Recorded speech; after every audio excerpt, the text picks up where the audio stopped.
Hello दोस्तों, कैसे हो आप लोग। मैं हूँ आरजे यश्री और आप सुन रहे हैं life after and before engineering written by Vipin Yadav. चलते हैं अगले भाग की ओर। भाग 3। माताजी भैया को डांट ही रही थी। तब तक पिताजी घर पर आ गए और शांत रहकर गुस्से में लाल मम्मी को भैया को डांटते हुए देखते रहे। तभी अचानक से मेरी नजर उन पर गई। मैंने सर नीचे कर लिया और सोचने लगा, अब तो ढोल नगाड़े की तरह मेरे बजने की बारी आ गई है। तभी अचानक से पापा मेरी तरफ आए और मेरे बालों में अपना हाथ फेरा और मुस्कुरा कर बोले, और राजू, क्या हुआ, कैसा रहा रिजल्ट। मैं कुछ बोलता इससे पहले भैया के मुंह से वो 6 बस इतना ही बोल पाए कि मम्मी ने घूर कर भैया की ओर देखा। भैया ने झट से सर नीचे कर लिया। मैंने धीरे से बिना पापा की ओर देखे शांत स्वर में बोला, 65% आए हैं पापा, सॉरी। कुछ आंसू मेरी आंखों से छलके तो कुछ बस बाहर आने को रह गए। पापा मेरी तरफ आए, तेजी से मेरे बालों को अपने हाथों से बिगाड़ते हुए हंसते हुए बोले, अरे सॉरी क्यों बेटा, अरे फर्स्ट डिवीजन आया है भाई, ये तो खुशी की बात है, इसमें दुखी होने जैसा क्या है। लाओ यार मिठाई खिलाओ।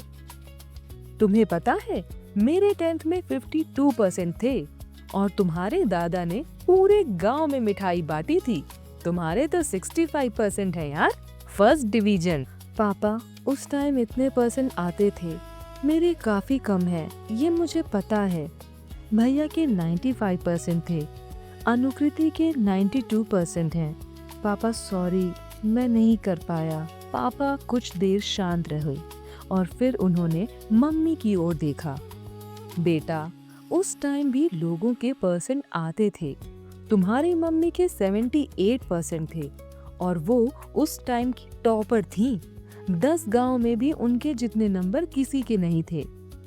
पापा हंसते हुए कहे, फिर 52% वाले ने 78% वाली टॉपर लड़की से शादी कर ली।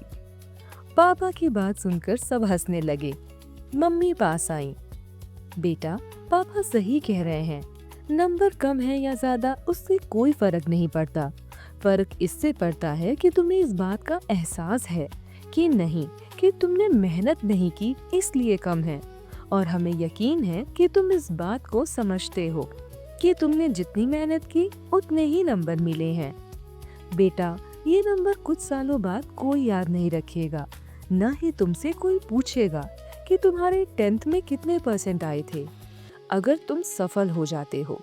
लेकिन अगर तुम सफल नहीं हो पाते तो ये नंबर जिंदगी भर तुमसे चिपके रहेंगे और चाह कर भी तुम इनसे अलग नहीं हो पाओगे।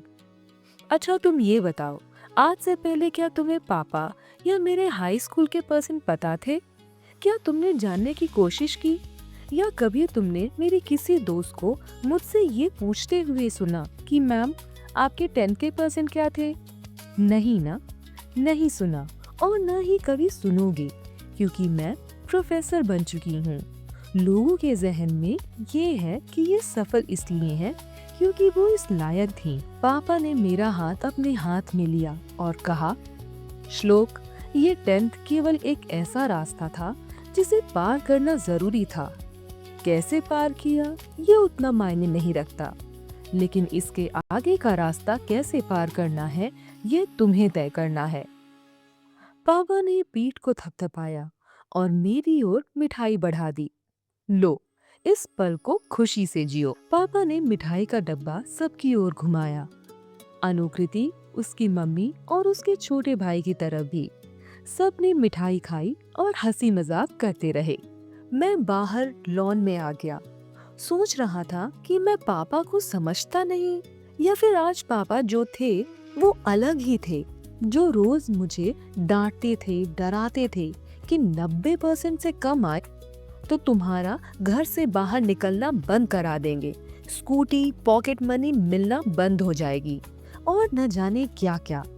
और आज उन्होंने कुछ नहीं बोला, सर पर हाथ फेरा, मिठाई खिलाई। क्या था ये? मुझे तो कुछ समझ में नहीं आ रहा था। ओह, क्या पता अनुकृति की मम्मी और वो है घर पर, इसलिए तो नहीं। मैं बच गया हूँ पिटने से, या फिर मम्मी का भैया पर गुस्सा। इतना सोचकर मेरी सारी खुशी गायब थी। चेहरे पर पहले जैसा डर कायम था। तभी अनुकृति आ गई। हाय श्लोक, यहाँ अकेले क्या कर रहे हो? कुछ नहीं, बस यूं ही, अंदर मन नहीं लग रहा था। अरे, इतना क्या सोचना, जब पहले नहीं सोचा, पढ़ा नहीं तो। अंकल आंटी इतने कूल हैं, तुम क्यों सोच रहे हो इतना फालतू का? मैंने अनुकृति की तरफ देखा। एक बार मन में आया कि इसका गला दबा दूं, पर गुस्से का घूंट पीकर शांत रह गया। पहले नहीं पता था ना कि तुम्हें भी जवाब देना होगा, तो पढ़ लेता, मैंने चिढ़कर कहा। अनुकृति ने इठलाते हुए कहा, कोई नहीं, अब तो पता है ना, आगे से पढ़ लेना। कहते हुए हंसकर चली गई। मन तो किया कि अभी इसके ऊपर स्कूटी चढ़ा दूं, पर अफसोस मैं नहीं कर सकता।